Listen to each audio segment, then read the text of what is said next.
I'm in Irvine, California, home of index fund advisors. Here is the company's founder, Mark Hebner.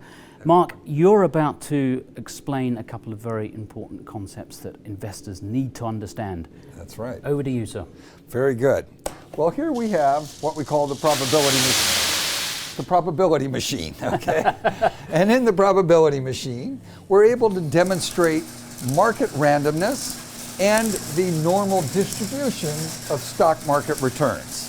So as you look in the background here, you see these red bars. Those red bars represent 600 monthly returns of a globally diversified portfolio of index funds of stocks. Okay, this is equity portfolio, right? Down the middle represents the average return for a month over that 600 period, which is 1%. About 2/3 make up one standard deviation around that average, and that's at about 4.5%. And so the average plus or minus 4.5% is about 2/3, and that's one description people use to describe the bell-shaped curve, one standard deviation.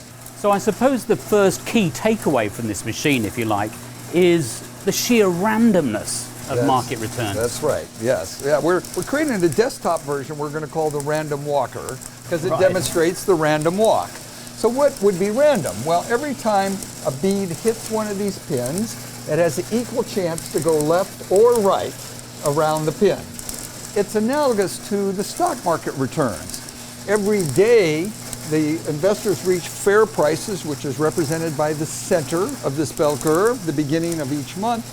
And then each subsequent day, it's equally likely that the price will go up or down. And so by the time we get to the end of a month, the bead ends up falling in one of these channels, which represents a month's return. As we collect a lot of months, we get something that looks very similar to a normal distribution, and the beads will look very similar to the market distribution, demonstrating market randomness, and also the fact that prices are fair because they are designed to generate fair returns. So I suppose another lesson for investors to take away from this machine is, as a result of that randomness, it makes sense to focus on probabilities. It's focus on probabilities, but also not try to time the market. It's somewhat related. And so one thing you could think about in terms of probabilities is that if you were to look ahead, it would be equally likely that your return would be above the average as it would be below the average. And the further your return ends up being from the average return, the less likely it is to occur. And finally, we ought to give a little shout out to Sir Francis Galton. Now, I know that he was born where I come from, Birmingham in England, in 1822, and he basically came up with this.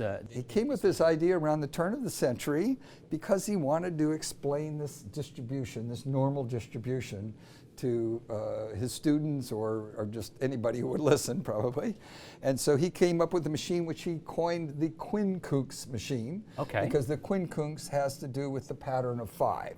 This is a replication of this pattern of 5 over and over in this array of pins. And so you've christened this Francis? Sir Francis, actually. Sir Francis. Sir Francis. And I'm sure Sir Francis would be suitably impressed. Mark Hebner, thank you very much. Thank you, Robin.